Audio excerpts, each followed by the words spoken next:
Transcription number 204 and 205 at the rate 80 word per minute. Be ready? Start.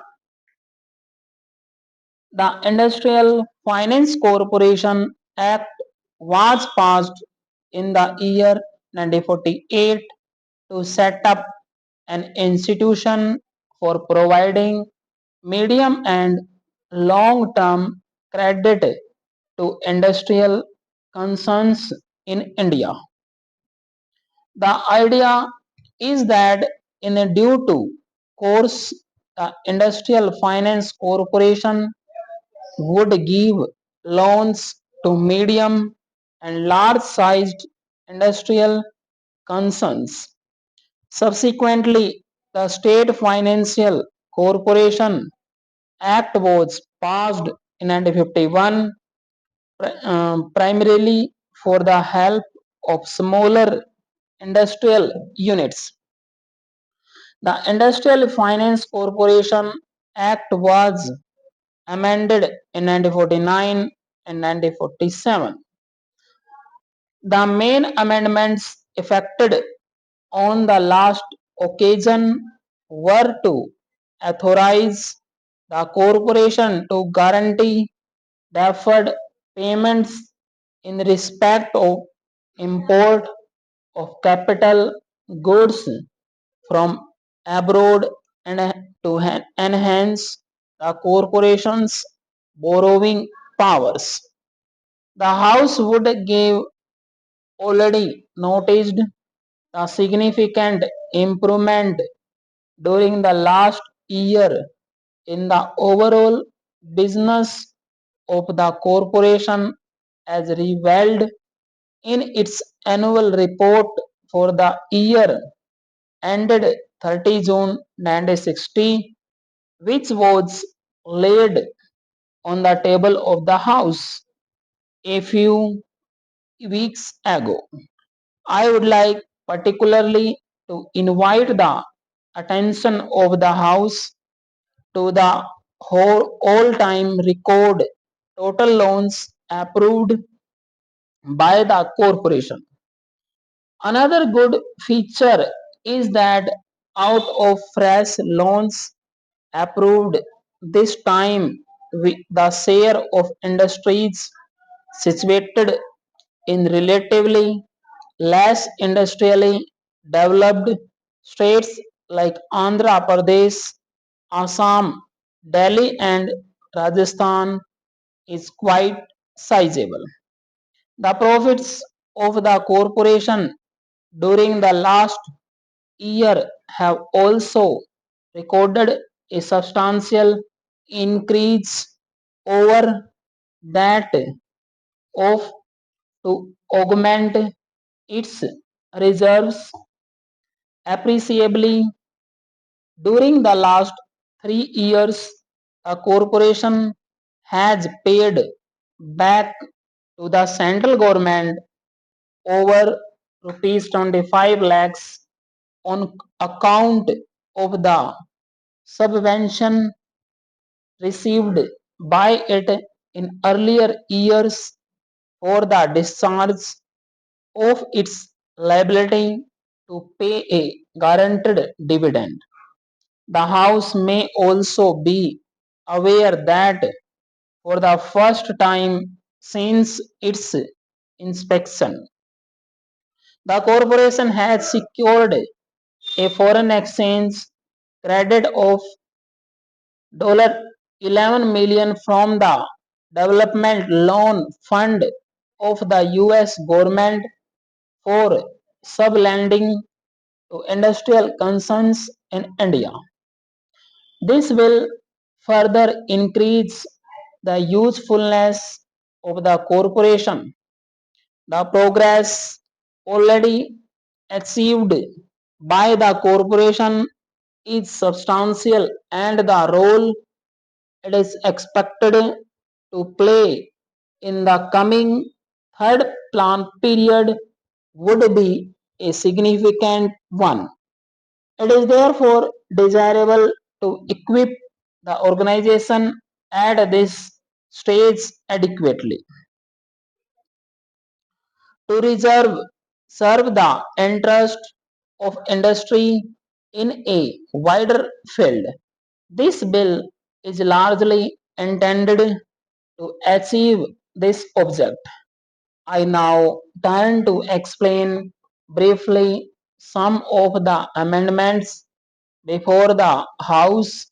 It is proposed to amend Section 23 of the Act to widen the scope of the business which the corporation may transact. The corporation is at present authorized to guarantee loans floated by industrial concerns in the public market, but not loans raised by such concerns from banks. It seems but proper that facilities should be provided in suitable cases for industrial concerns to secure bank accommodation on the guarantee of the corporation. Again, the corporation now can guarantee deferred payments for import of capital goods from outside India, but it cannot guarantee deferred payments in respect of capital goods manufactured inside the country. It seems desirable to extend the scope of guarantee of deferred payments to the purchase of indigenous capital goods also. There has been a demand from business circles that the corporation should have power to guarantee credit arrangements made by Indian industrial concerns with foreign institutions like the Export Import Bank of the USA. It is proposed to meet this demand by authorizing the corporation to guarantee loans in foreign currency subject to the prior approval of the central government. Under the existing charter, the corporation is empowered to underwrite the issue of stocks and shares, etc., by individual concerns, but is precluded from subscribing directly to such issues. In the context of rapid industrial development of the country, industrial concerns in the private sector have to raise large amount of capital. It is felt that with the association of an institution like the Industrial Finance Corporation, industrial concerns will be in a position to raise more capital with relative ease, reducing thereby their dependence on the corporation for direct loan assistance. It is therefore proposed to amend the Act to permit the corporation to enter this new field of direct subscription to capital issues.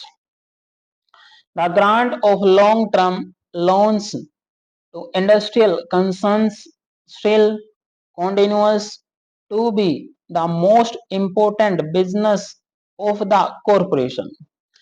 These loans carry only a fixed rate of interest for the entire period, where a venture which has received a sizable loan from the corporation makes very large profits and declares handsome dividends.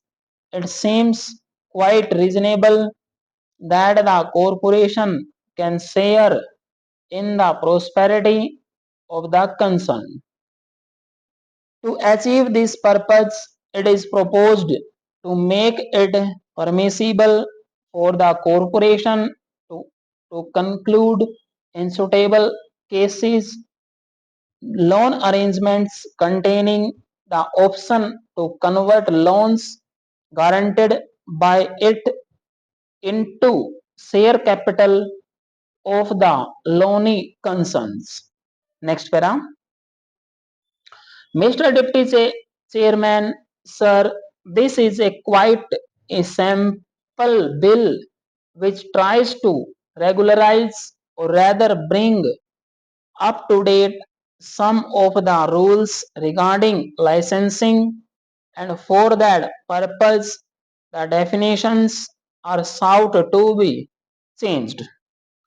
Now it is quite obvious that when these definitions have been adopted, it will give a new type of work to the ministry, and it is in anticipation of this new type of work like telecommunication, television, etc. that these particular definitions are sought to be extended. It is therefore quite relevant to point out that the new responsibilities which the ministry is undertaking as a result of the changes in the definitions of the terms for the purpose of licensing could be effectively discharged only if the administrative setup is also suitably changed so as to make it possible for these new responsibilities to be adequately discharged. Sir, we know that the zonal system in our telegraph and postal departments still requires a lot of change, and if these new responsibilities are to be adequately discharged, it will be necessary to reorganize and to create some new zones. For example, a zone for Gujarat might now become necessary in view of the fact that the state has come into being, and it is desirable that there is special zone which looks after the needs and requirements of that particular area. Similarly, there may be other areas also where it may be necessary to create new zones so that administrative bottlenecks could be avoided and new responsibilities could be effectively discharged. Still more important than this reorganization of the administrative setup wherever necessary and desirable is the question of the efficient, loyal, and willing service of the employees.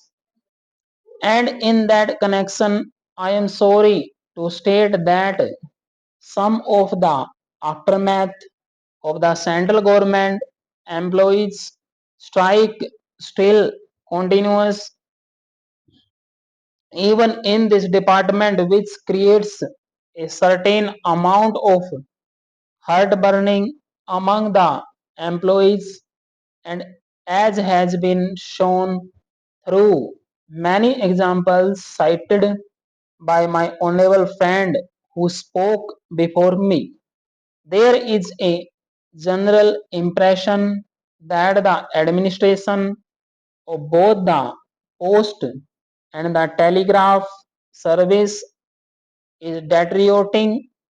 I do not know how far it is because of the top heavy nature of the administration, or how far it is because of the dissatisfaction among the employees over some of the policies that might be followed by government. I do not know what exactly is the reason, but the fact remains that the public is inconvenienced and the services are not as efficient as they should have been. I would therefore request the Honorable Minister to examine this question of reorganization as well as the question of satisfying the legitimate demands of the employees more sympathetically, not only because it is just and desirable that the administration should be properly reorganized, but it is also desirable that the employees should be fully satisfied and their legitimate demands should be adequately met, and also because of the fact that this particular department has a direct contact, almost day to day contact with the public, and therefore if this particular department does not function properly, efficiently, and to the satisfaction of the public at large, it would mean that the public would be inconvenienced also. This being the additional reason, I would request the Honorable Minister to see if it is possible to reinstall all the employees who are still not reinstated, and to see that the entire effect of the central government employees strike is erased, so that the workers may be in a position to work more enthusiastically and with greater satisfaction to provide these services which are so very important from the point of view of the convenience of the public. Not only that, but also important from the point of view of the rapid economic development in our country, which is the primary objective before us. It is well known that the post and telegraph services play a very important role in the economic development of a country. If the post and telegraph services are efficient, to that extent, economic development becomes easier. If they are not efficient, it becomes difficult for the people to carry on their day to day activity and to maintain their contacts.